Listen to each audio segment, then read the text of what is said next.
पे एतमाद करते हैं। अगर मैं अपनी पीपल्स पार्टी के लोगों से पूछता हूँ कि इस वक्त इस मौके पे इस मोर्चे पे आप क्या समझते हो, ये जो वज़ीर आज़म साहब और वज़ीर आज़म साहब की फ़ाइनेंशियल टीम ये मुश्किलात संभाल सकते हैं, या वो आदमी जिसने ये मुआशी बहरान पैदा किया, जिसने ये नुकसान किया?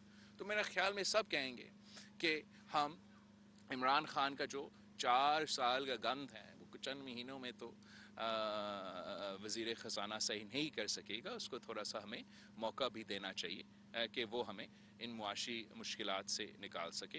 हम ज़रूर अपने तजवीज़ दे सकते हैं, अपना राय दे सकते हैं, जो कि हम मुसलसल देते रहते हैं। और इस वक्त भी हम समझते हैं कि 2 अहम चीज़ें हैं।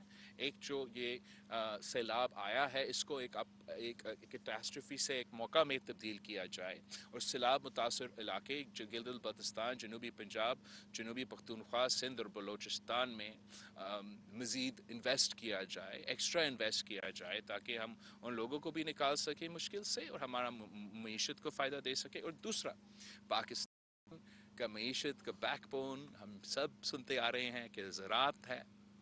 बहुत अफसोस की बात है कि जब पीपल्स पार्टी ने हुकूमत छोड़ा तो हम दुनिया को पाकिस्तान का जो चीज़ें थे वो बेचते थे। हम पाकिस्तान का गंदम, पाकिस्तान का चीनी, पाकिस्तान का जो पैदा किए गए चीज़ें थे, हम पूरी दुनिया भर में बेचते थे। और इस वक्त हम वो सारी चीज़ें इंपोर्ट करते हैं। हमारा राय है, अगर हम ये यूक्रेन और रूस के फार्मर्स को डॉलर्स में पे करने के बजाय हम उसी पैसा रुपीज़ में अपना फार्मर्स पे इन्वेस्ट करते, तो हम एक बार फिर ज़राअत को भी मजबूत कर सकते हैं, हमारा जो किसान है उनको मदद कर सकते हैं, एक्सपोर्ट्स में इजाफा कर सकते हैं, और पाकिस्तान की मीशत को सही। यहाँ तक मैं कहूँगा कि मुआशी बहरान ज़रूर है, इस वक्त हम डिफ़ॉल्ट के ख़तरे में नहीं है।